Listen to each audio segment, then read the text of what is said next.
Pilbara Minerals in the headlines a lot at the moment. For all the wrong reasons. This is a public company, that is, it's listed on the stock exchange, which is a lithium miner. It's what we call a pure play lithium miner because that's all it does.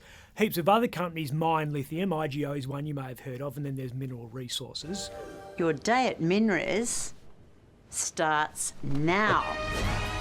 But MinRes and IGO do other stuff as well. They're diversified. Pilbara does just the one thing. I'm all in. So if the price of lithium tanks, the boss of Pilbara, that's a guy called Dale Henderson, has nothing to fall back on. I lost everything. MinRes boss Chris Ellison will also take a hit, but his iron ore interests and other things will ensure he won't be forced into the clean skins aisle at Dan Murphy's anytime soon. The price of lithium is already tanked. Plummeted from $8,000 a tonne earlier this year to about $1,600 or thereabouts last month. That was mainly on expectations that demand for electric vehicles is not going to be as strong as everyone predicted, because they're stubbornly expensive and their range is frustratingly short.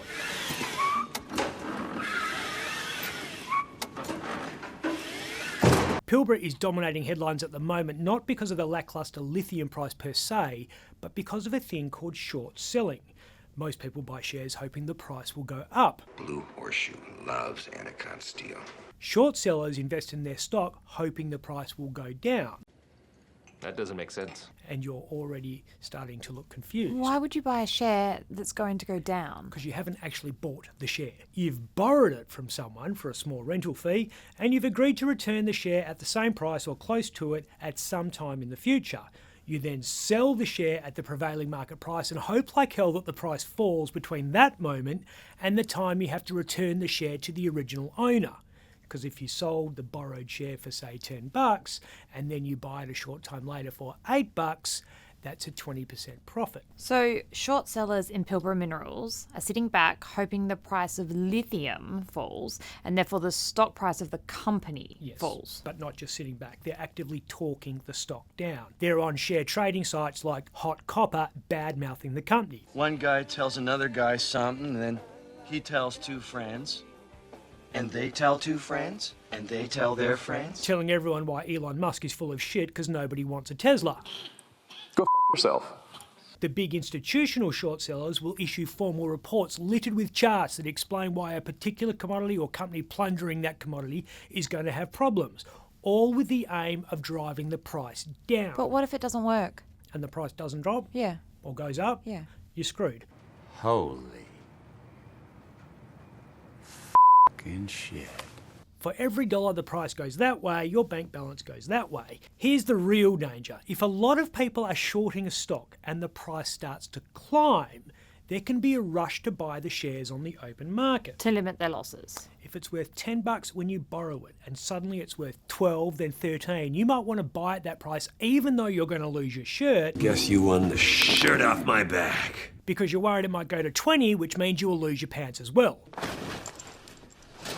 Now, what happens when a lot of people want to buy something? Price goes up. As the short sellers rush to close out their short position, as the brokers say, they increase demand for the shares, which pushes the price ever higher, which means all the bystanders jump in because suddenly the stock that everyone thought was stuffed is on a hot streak. Woodside wishes it was on a hot streak. 25-metre banner saying "Stop Woodside" was put on a crane next to the oil and gas company's headquarters in central Perth on Tuesday. So, this is our banner we've deployed up here. We're on the edge of the building now. It's a beautiful morning, so you can see over the edge. The 4 climbers have been charged with trespass. The fact there was a protest isn't the interesting bit here. That's just a cost of doing business for Woodside at the moment. The interesting bit is who was protesting. I'm Joe with Greenpeace. This wasn't a fringe group like Disrupt Burrup Hub. We're here to tell Woodside just to stop Woodside. And it won't be the last time these professional activists target Meg O'Neill's business. Absolutely no interest in engaging in respectful and constructive debate around Woodside's role in the transition towards a lower carbon world. The rumour is Greenpeace has bulked up its presence in Perth, about 10 full-time staff based here now, and they are here with one clear goal: stopping the Scarborough gas development off the Pilbara coast. What we saw on that crane was the first shot in what will be a long war involving the biggest, most experienced and best financed environmental protest organisation in the world. These guys make Greta Thunberg look like a precocious brat, or at least even more so.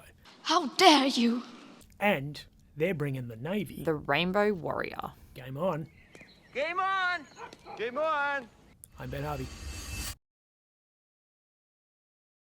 For more Up Late, click the subscribe button below.